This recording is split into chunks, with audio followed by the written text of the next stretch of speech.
vamos a empezar a hablar al respecto del tema del compliance, que es un tema muy referido, pocas veces dimensionado y a veces malentendido. Entonces, cuando me pidieron que tuviera una intervención al respecto del compliance en un auditorio tan nutrido como este, pero que no todos tienen el perfil de abogados, pues la verdad es que la complejidad no es menor para tratar de hacer un tema de la mayor trascendencia desde mi punto de vista, desde luego, que fuera entendible, pero sobre todo aplicable, ¿no?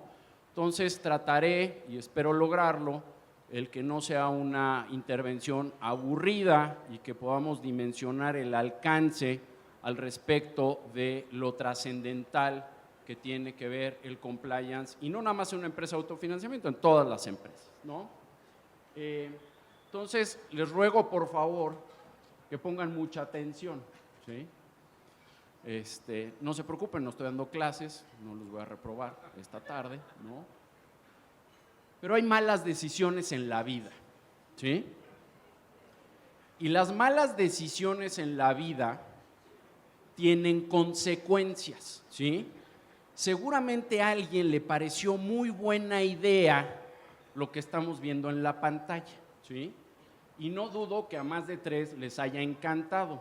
Pero más allá de eso, es verdaderamente lamentable y desafortunado porque nadie tocó base con el área de compliance, ¿sí? Y entonces dijeron, pues vamos a llamar la atención. Evidentemente llamaron la atención de una manera por demás desafortunada y que al final del día puede tener, sin lugar a alguna, muchas consecuencias. Vamos a ver otro ejemplo lamentable. Ahí está. No sé si alguien haya ido a Guadalajara, pero en Guadalajara había un restaurante, no sé si todavía exista, que se llama Santo Coyote. Este restaurante es memorable porque, entre muchas otras cosas de la gran oferta culinaria que tiene, a mí me gustan mucho las salsas. Entonces llega la mesera, el mesero, y te hace ahí la salsa molcajeteada con el chile que tú escojas, ¿no? Entonces la verdad es que es una experiencia que a mí me gustaba mucho. Y hace algunos años tuvimos una reunión ahí de distribuidores latinoamericanos y resulta que el Santo Coyote tenía un bar que se llamaba el Santo Cachorro. Y entonces varios de los asistentes internacionales estaban insistentes en ir a este lugar. Entonces, pues acompañamos a nuestros invitados internacionales al lugar, que tenía una gran asistencia esa noche. Estaba desbordado el lugar. Claro, yo no suelo visitar esos lugares, ¿no? Y entonces me preguntaban, oye, ¿por qué? Pues no sé, no tengo la menor idea. Y le pregunto ahí al mesero, oiga, ¿por qué está lleno? Me dice, es que hoy hay promoción, jefe. Digo, caray, ¿y de qué se trata la promoción? No, pues mírela, ¿no? Y la promoción, es un ejemplo que doy en mis clases en la universidad, de cosas que no se deben de hacer, ¿no? Sin boobies no hay paraíso, Santo Cachorro te las pone. Cada bebida que consumas en Cachorro vale por un boleto para la rifa mensual. Incluye cirugía estética de busto con reconocido especialista en el Hospital de María Auxiliadora, implantes de la mejor calidad, 10 sesiones de tratamiento postoperatorio en la Clínica de Salud de Belleza de Susi Pinto, que se oye más como una veterinaria, ¿no?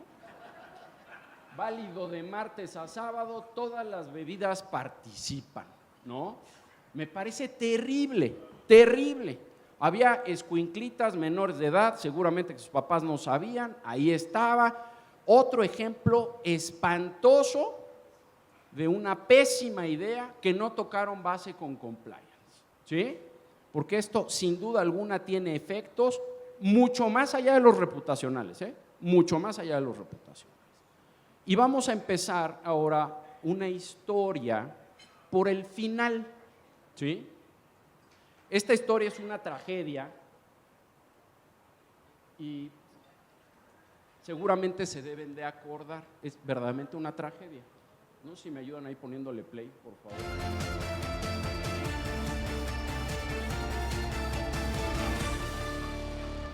Precisamente con este tema, un ciudadano grabó justamente el momento en que la explosión en el Hospital Materno Infantil de Coajimalpa sucedió. El usuario se llama Máximo Aviña Hurtado, quien publicó en las redes sociales las imágenes captadas momentos antes, durante y después del fuerte estallido. En las imágenes se aprecia un camión de bomberos afuera del hospital y varias patrullas. Sin embargo, repentinamente se escucha un fuerte estruendo. Vamos a escuchar.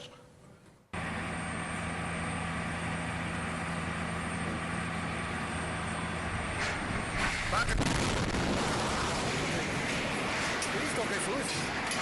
Tranquila aquí. Tranquila. Todos nos acordamos, una tragedia espantosa. El Hospital Materno Infantil de Coajimalpa, en donde varias personas perdieron la vida. Este asunto es enigmático para efecto del derecho y más en la Ciudad de México, porque esta tragedia marcó un parteaguas, ya que se habían modificado para aquella época las leyes, sobre todo de carácter penal, lo que conocemos en una vertiente del compliance penal, en donde se establecía que la persona moral ya puede delinquir, es decir, la responsabilidad penal de la persona moral. Eso no existía antes. Los que estudiamos Derecho ya hace muchos años nos acordamos que desde el derecho romano, los romanos decían que las personas morales no podían delinquir. Ese paradigma ya se rompió hace varios años, en México y más en la Ciudad de México. Con esta tragedia es cuando se inicia el procedimiento de responsabilidad de la persona moral. ¿Qué quiero decir con esto? Este es un ejemplo clásico de un compliance que brilló por su ausencia y que la gente lo pagó con su vida, ¿sí? ¿Qué pasó? Pues resulta de tal suerte que hubo lamentablemente 5 personas que fallecieron. No había entrenamiento para el equipo de rescate. Los bomberos cuando llegaron, que son dignos merecedores de todo mi respeto, siempre los reconoceré, pero no tenían la capacitación para efecto de contener una fuga de estas características. Adicionalmente al tema, el personal de la gasera, cuando detecta la fuga, lo primero que hace es hablar por teléfono a su compañía en vez de contenerlo, y trataron sin éxito alguno de contener la fuga. Y adicionalmente el hospital carecía de un programa interno de protección civil, no había las rutas de evacuación y la salida de emergencia, ¿saben en dónde estaba? Al lado de la toma de gas del hospital, ¿sí?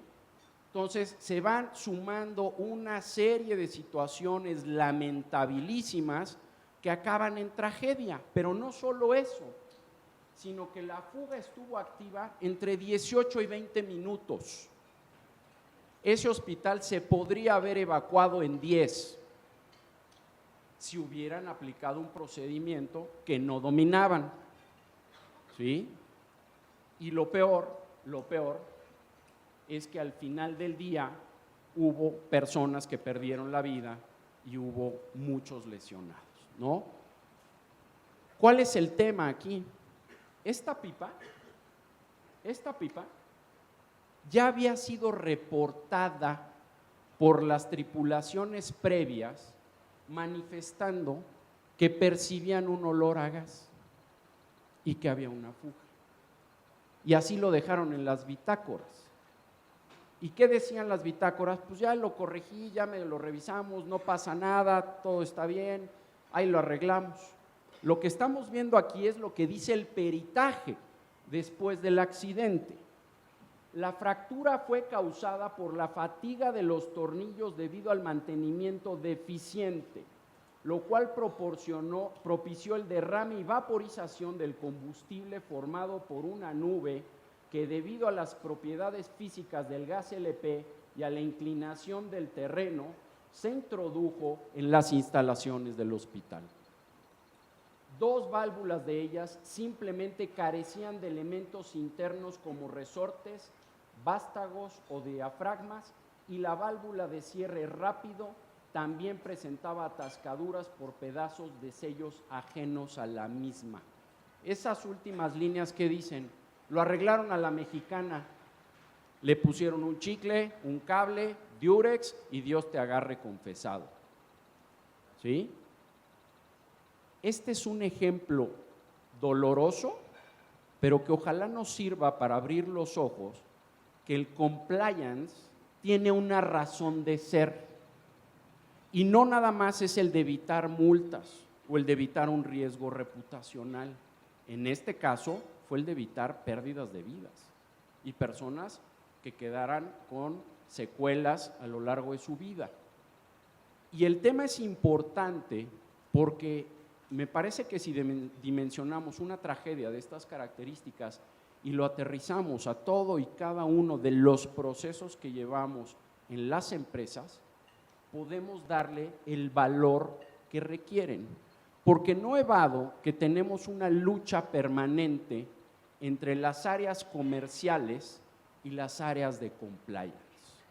Así es. A las áreas comerciales, ¿qué les interesa? Vender más rápido, más fácil, y tienen parte de razón.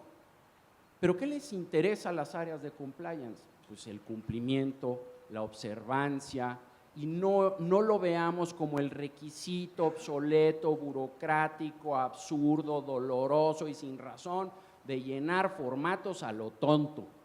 Tiene una razón de ser, ¿sí? Y si estamos conscientes podemos coincidir en ese camino, porque también hay ejemplos muy exitosos. ¿Quién es? ¿Alguien lo ubica? ¿Quién es? Sully, Sullenberger, el que aterrizó en el Hudson, ¿no? Que es esta película que les recomiendo que la vean. La exégesis del compliance moderno, nos dicen varios autores, surge en los aeropuertos. ¿Sí? ¿Qué pasa cuando vamos a tomar un vuelo?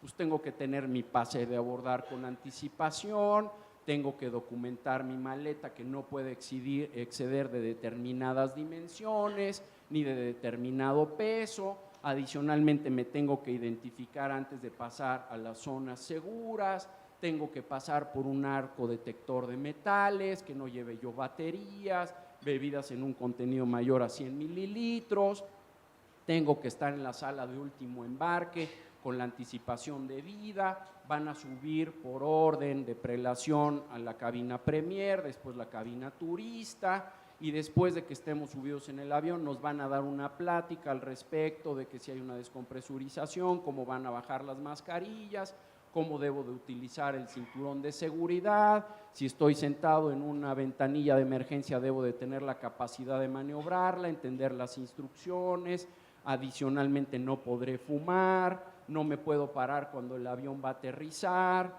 etcétera, etcétera, etcétera. Todo eso es compliance. Y nadie lo discute. ¿Por qué? Porque en principio asumimos que es en mi beneficio, ¿sí? Yo no puedo pararme en medio aterrizaje y decir ya me quiero bajar, ¿no? Digo, ha habido locos que lo intentan, pero eso tiene consecuencias, ¿no? Pero tampoco puedo llevarme mi maleta con mi molcajete por si se me antoja hacerme una salsa a bordo, ¿no? ¿No se han dado que los molcajetes forman parte de las cosas que uno no puede subir al avión, por si algún día lo habían pensado, ¿no? Entonces, fíjense cómo la conciencia en la parte de operación aeronáutica está muy bien arraigada y en muchos otros ejemplos lo vemos como engorroso, molesto, incómodo o sin razón. Yo tuve la oportunidad de escuchar una conferencia de Sully en Estados Unidos en una NADA hace varios años y el tipo es un héroe, pero es un héroe por todo lo que hizo antes. Sully es un expiloto militar que había participado en varias conflagraciones donde participaron los Estados Unidos, con muchas horas de experiencia, actualizaciones y sobre todo ese liderazgo nato en momentos de crisis. Entonces yo le pregunté, oiga, capitán, ¿y en qué pensó en ese momento? Y él me dijo, en nada, yo sabía lo que tenía que hacer. Fueron minutos decisivos en los cuales él activó un protocolo que un protocolo de operación es considerado soft law, es decir, no es ley, es un código, un procedimiento, una recomendación del fabricante para operar en condiciones particulares. ¿Nunca se han preguntado cuando ven a un piloto que va con su maletín, qué lleva en el maletín?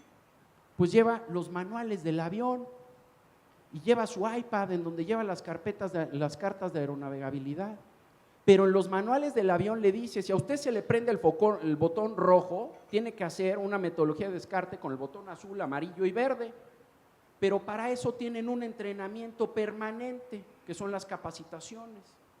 Entonces, fíjense, haciendo una analogía, guardando la debida proporción, cómo una actitud cotidiana reiterada, no observando la debida diligencia, puede acabar siendo una tragedia. La manguera tenía una fuga, la reporté, medio la arreglaron, nadie lo supervisó, que Dios nos agarre confesados, tragedia. En contraposición con la industria aeronáutica, en donde está muy arraigado, además de que también está regulado desde luego, y que ante situaciones que potencialmente pudieron haber sido una catástrofe, derivado de la experiencia, del temple, de los procedimientos, de la capacitación, no pasó más que para ser una gran anécdota de éxito. Digo, no escapo a que fueron condiciones favorables para que no fuera una tragedia. Acabamos de ver cómo se cayó un avión que iba despegando de la India y fue una cosa espantosa, ¿no? Pero lo que quiero que veamos es que en esos dos mundos hemos convivido y en uno de ellos no nos atrevemos a cuestionar nada y en los otros cuestionamos todo. No puede ser, todo tiene una razón de ser y yo lo que los invito es a que entendamos por qué es esa razón, por qué es ese formato, por qué es ese requerimiento, por qué es esa firma, por qué es en ese tiempo y no en otro, ¿sí? Porque lo más fácil es descalificar. Y eso lo que nos ayuda es a tener un equipo consolidado de operación, ¿sí? En esta parte es en donde vemos que el compliance no puede y no debe de ser estático. ¿Por qué? Porque debe de haber un compliance como una barrera de protección. Los grandes expertos en compliance dicen que son las 3 barreras de protección, vamos a verlas un poco más adelante. El compliance se ubica en la segunda. Yo difiero de los autores. Yo considero que el compliance debe de empezar desde la primera barrera. Y la primera barrera que esté debidamente informada, que conozca los alcances, las medidas, consciente, pero sobre todo que lo haga suyo. ¿Y saben quiénes son la primera barrera?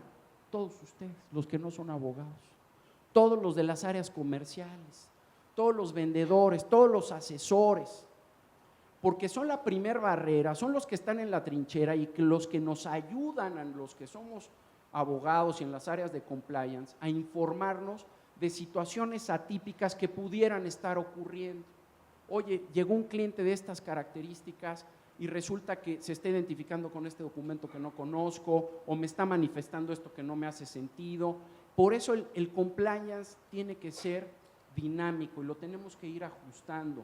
Y yo soy de los que sostienen que tenemos siempre que equiparar el hard law con el soft law.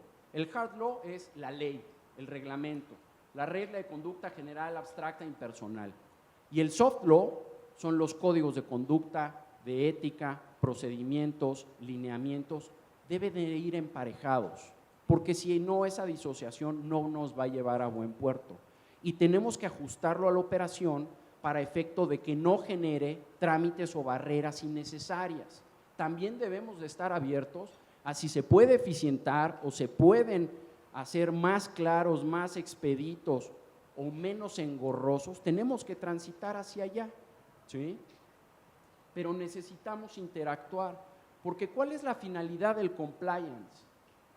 La primera es conservar la reputación de la empresa. ¿Por qué los clientes van con ustedes y no van con otras empresas de autofinanciamiento? ¿Por qué? Ya sé que son muy buenos, ya sé que tienen muchos años, ya sé que pueden ofertar productos muy competitivos, van por su prestigio, por su renombre. Acabamos de escuchar hace algunos momentos a clientes reiterados que ya van en 5, 6 o 7 coches. ¿Por qué? Por el prestigio, porque saben que no son los tomadores de pelo, que no van a desaparecer con su dinero, que no les van a cometer fraude, que no les van a ofrecer un vehículo y van a entregar otro. Ese es el primer activo que busca resguardar el compliance. El prestigio, evitar un daño reputacional. Lo más difícil de crear en un mercado es el buen nombre. El buen nombre sube en escaleras, pero baja en elevador. ¿Sí? Entonces debemos de tenerlo claro porque es una constante, pero la segunda vertiente que se encarga de vigilar el compliance son los riesgos legales, que son las sanciones derivadas del incumplimiento o la parte relativa de las contingencias, pero no lo vean nada más desde el punto de vista de que venga el cliente y me radique una queja en Profeco. No, también hacia adentro. El compliance aplica 360. Un despido injustificado, la parte que no tenemos el protocolo de protección civil, la parte de la licencia de operación, etcétera. Imagínense cualquiera de sus oficinas o sucursales clausurada porque no cumplieron con un requisito de protección civil. El daño reputacional está claro, es evidente. Y no nada más eso, sino las contingencias legales que derivan de la falta de cumplimiento. ¿Sí? Entonces, lo más importante es el capital humano, en todas y cada una de sus vertientes. No importa si está en el área de comercio, en el área comercial, en el área de compliance, en el área de auditoría, no importa. Y desde ahí tenemos que partir. ¿Y a qué me refiero? Pues todos ustedes tienen sus áreas de recursos humanos, en la parte relativa que tenemos un perfil de las personas que deben de cumplir la vacante de determinadas características, pero la invitación es, hagamos un análisis mayor, no nada más si cumple o no con el perfil. Estamos buscando un director financiero para la empresa y nos llega una persona con especialidad, maestría, potencialmente doctorado, gran experiencia, reconocimiento, y resulta que el señor tiene el buró de crédito con muchas claves de prevención y adicionalmente es deudor alimentario. ¿Quién lo quiere de director financiero? Tiene todas las credenciales profesionales, ahí están. Y es tener esa parte relativa de desconfianza de inicio. Hay una premisa que se aplica mucho a los que somos egresados del IPADE, en donde dicen, tárdate mucho en contratar y despide rápido. Y tárdate mucho en contratar es, no nada más analice sus cualidades técnicas y capacidades, sino investígalo, haz un background check, referencias, y dependiendo del perfil, no vayas a meter a un enemigo a tu casa, ¿sí? Porque la gran cantidad de fraudes ocupacionales, así refiere la Asociación de Fraudes Certificados, la ACFE, en gran cantidad se lleva a cabo desde dentro. Y ahí empieza un compliance mal aplicado. ¿Qué procesos le corrieron a ese personal? ¿Qué evidencia tenemos de que lo que diga es cierto? Hay mucha gente que le da por mentir en su currículum. ¿Cuánta gente conocen que se ostenta con estudios profesionales y no tiene cédula? Partamos por ahí. Eso es un delito, punto. En otras épocas en México, cuando eso pasaba, los secretarios de educación renunciaban. Ahora, pues hasta quedan de ministras de la Corte, pero bueno, las cosas han cambiado. Aunque cambien, no significa que estén bien, sigue siendo ilegal, ¿sí? Entonces, el tema del capital humano reviste una importancia trascendental, porque entonces lo que tenemos que ver en el compliance es la administración de los riesgos, ¿sí? ¿Y qué administración de riesgos tenemos que ver? Los conductuales, que en su gran mayoría son los que de manera reiterada suceden y que estos operan con base en falta de proceso o una inobservancia del mismo. El famosísimo argumento de siempre lo hemos hecho así. Oiga, pero ¿a quién se le ocurrió? No sé, yo cuando llegué así estaba, ¿no? Y así ha funcionado. Pues no, así no pueden estar las cosas, ¿sí? Esos argumentos no sirven para nada. O peor, ¿no? Cuando empiezan, es que yo creo. Cuando uno de mis alumnos me dice, yo creo, yo me pongo muy mal, ¿sí? Soy de mecha muy corta. Y entonces le digo, creer es un acto de fe y se va a hacer a la iglesia. Aquí se tiene que rendir ante la evidencia jurídica. ¿Cuál es el fundamento legal de su actuar? No es de yo creo, yo pienso, a mí me late, ¿sí? Y sus empresas son empresas consolidadas a lo largo de la historia, reconocidas por su experiencia y sobre todo por su prestigio, porque operan a base de procedimientos. Y los procedimientos se hicieron para seguirlos. Puedo discutir el procedimiento, puedo modificarlo, pero no brincármelo, porque ahí es en donde empiezan los problemas y vamos a ver hasta dónde puede llegar. Y la otra parte son los regulatorios. Sí, yo sé que, yo me acuerdo, y aquí está Gustavo Sada, un amigo de hace muchos años, y no me vas a dejar mentir, hace muchos años que ya estamos en esto tú y yo, y cuando se hizo la modificación al reglamento en el artículo 7, en donde dice que se tiene que manifestar bajo protesta, decir verdad, que los consejeros y demás participantes en los consejos de administración deberán de acreditar tener conocimientos o experiencia en materias tales como derecho, finanzas o contabilidad. ¿Tú te acuerdas, Gustavo? Fue un desastre cuando todo eso empezó. ¿Por qué? Porque había muchos que estaban en esas condiciones, pero no cumplían el requisito. Y Compliance, ¿qué dijo? Pues no pasa nada. Pues hasta que llegó un ilustre funcionario en la Secretaría de Economía que nos hizo pasar las de Caín, y sí pasó, porque esas personas no cumplían el requisito para ese puesto. Y hubo que hacer muchos cambios. Entonces, lo que les quiero decir con esto es que el requisito tiene una razón de ser. No le está preguntando al legislador si están de acuerdo. El requisito está para cumplirse. Y si no se cumple, hay las medidas para defenderse, ¿sí? Pero tenemos que tenerlo dimensionado en un programa que ampare los riesgos. Todo tiene riesgos en esta vida. Si yo no puedo administrar el riesgo, lo tengo que transferir. Pero lo tengo que transferir de una manera documentada, para efecto de evitar las contingencias. Ahora, en las líneas de defensa, ya les decía yo, la primera línea de defensa que dicen los doctrinarios son las áreas de negocio. Todos ustedes, el día a día, la trinchera. Oiga, aquí está este formato que no sé de qué se trata, pero lo tiene que llenar, no importa, y ahí cuando acabe me lo pasa. Y si no lo tiene, no pasa nada. No, pues así no funcionan las cosas, ¿no? Yo me acuerdo hace algunos años estaba haciendo antesala que un dueño de una agencia me hiciera el favor de recibirme y andaba ahí caminando y escuché a un asesor de ventas bastante diligente de inicio diciéndole al vendedor, ¿no? Oiga, pues aquí está el contrato de adhesión, aquí está la tabla de amortización, aquí está el instructivo, aquí está la encuesta, aquí está no sé qué tanto. Y le dice, y aquí está el formato de la ley antilavado, que si usted no lo llena bien, va a dar a la cárcel. Pues a eso sí le puso atención el cliente, ¿no? A lo demás no. Y eso es a lo que voy, una capacitación del capital humano para que entienda la razón de ser del proceso, sea hard law o soft law. Porque si no, ahí está el principio. Oiga, ¿y para qué este formato? Pues no sé, me lo mandaron ahí los de compliance, no entienden nada. Estos güeyes no entienden que gracias a nosotros tragan y nada más nos meten en problemas y no dimensionan, pero llénelo por favor, ¿no? La segunda línea es el área de compliance, ¿sí?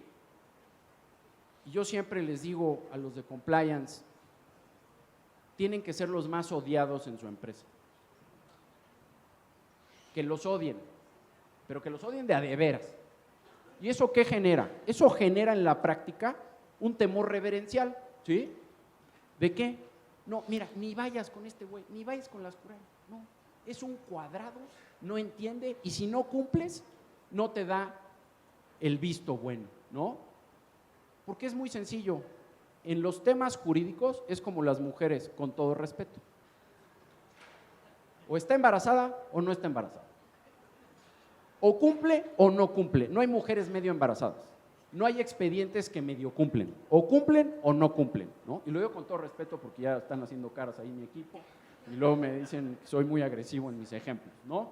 La parte de la auditoría interna, el tema de la auditoría interna lamentablemente acaba siendo posterior y luego ya son efectos remediales que pueden acabar siendo bastante caros, ¿no? Y la parte de los administradores y la parte de la justicia. ¿Cómo implementamos un compliance? Ya lo he referido, la parte de identificar riesgos, crear políticas, designar a un responsable. Ese que sea objeto de todas las mentadas de madre, ese va a ser el responsable. Tiene que ser el apóstol del cumplimiento hacia adentro de la empresa. Porque eso sí, cuando hay un problema y que todos corren, gritan y empujan, ¿a quién van a recurrir? Al miserable que todo el mundo odia, ¿no? Porque él es el que sí sabe qué es lo que hay que hacer cuando te cae una auditoría de la autoridad o te hacen un requerimiento de información, ¿sí? Capacitar a los empleados, revisar y actualizar las políticas porque el compliance tiene que ser dinámico y hacer una auditoría regularmente, porque puede ser que ahí estén los procesos, pero hay que verificar que estén siendo cumplidos de manera puntual y precisa. Un dato muy importante es una encuesta interesante que se hizo por un despacho muy reconocido en los Estados Unidos, en donde se reconoce que las áreas de marketing solamente le consultan al compliance antes de emitir, por ejemplo, una publicidad o promoción, el 59% de sus iniciativas. Y el área de compliance dice que solo recibe el 66% de las iniciativas. Es decir, cada quien va por su lado y las consecuencias pueden ser fatales, ¿sí? Importantísimo, en un buen compliance tenemos que tener implementadas canales de denuncia. Canales de denuncia que sean administrados por un tercero, que garanticen la secrecía y anonimato de la información para efecto de dar la investigación correcta y el seguimiento. La gran cantidad de fraudes ocupacionales en las empresas se detectan vía canales de denuncia. O ya sea porque el denunciante lo sacaron de la jugada, no lo contemplaron o se sintió herido por no haber sido considerado. Y esto al final del día sirve para eficientar los procesos. Hay que evaluar que la denuncia tenga certeza y elementos de tiempo, modo y lugar, porque si no acaba siendo un elemento perverso para tirarle mala onda a alguien y acaba siendo un problema, ¿no?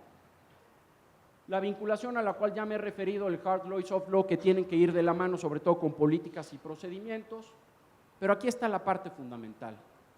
Pues sí, les vine a hablar de cosas que medianamente, espero me hayan puesto atención, pero en el compliance penal se reconoce esto que les estoy diciendo. En la parte del Código Nacional de Procedimientos Penales, en el artículo 421 nos dice: las personas jurídicas serán penalmente responsables, lo que ya les decía yo desde un inicio, de los delitos cometidos a su nombre, por su cuenta, en su beneficio o a través de los medios que ellos proporcionen. Cuidado, si alguien comete un fraude a través de su computadora adentro de su empresa, ahí está actualizando la hipótesis, ¿eh? Y dice: cuando se haya determinado que además existió inobservancia del debido control en su organización. El debido control en su organización es el compliance. Las políticas vía soft law que tenemos establecidas para la asignación de equipo de cómputo y utilización para efecto de redes y que puedan interactuar con otras personas, en caso de que se cometa el delito, yo, persona moral, podré tener la capacidad de acreditarle al Ministerio Público que hice todo lo que estuvo a mi alcance para que ese sinvergüenza no hubiera utilizado las herramientas que le proporcioné para el desempeño de su labor con esa finalidad. Oiga, empresa, ¿y usted qué hizo? Pues yo los tenía capacitados, tenía un manual, tenía una política, se supervisaba y este sinvergüenza se las brincó, señor. Bueno, pues nadie está obligado a lo imposible, usted hizo lo que pudo, hasta donde pudo, ¿sí? Pero entonces el mismo código nos dice: para los efectos de la individualización de las sanciones anteriores, el órgano jurisdiccional deberá de tomar en consideración lo establecido en el 410 de este ordenamiento. El 410 son los delitos, entendiendo el delito como aquella conducta típica jurídica anticulpable, y yo no digo que la punibilidad es un elemento del delito que puede cometer una persona moral, no todos los puede cometer, y dice, y deberá, con base en el grado de culpabilidad correspondiente, la conformidad de los aspectos siguientes: la magnitud de la inobservancia del debido control de su organización. ¿Usted tenía control, empresa? Sí. ¿Conocían del control? Sí. ¿Qué tanto violentó ese control? Y ahí va a estar su responsabilidad, ¿sí? Entonces, esto del compliance no nada más es letra muerta, está reconocido en el compliance penal, que tengo que tener medidas de control interno para evitar que se cometan delitos, porque en caso de que eso sucediera, lo debo de acreditar con la autoridad.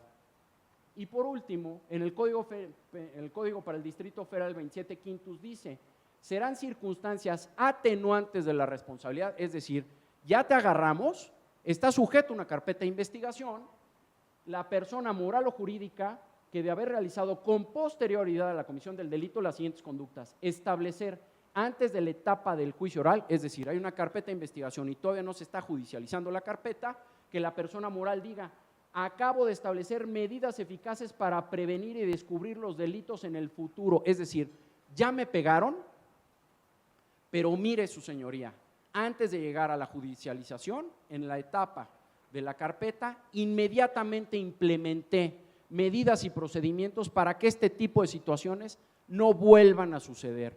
Y esto será considerado como una situación atenuante en la parte relativa de la individualización de la pena.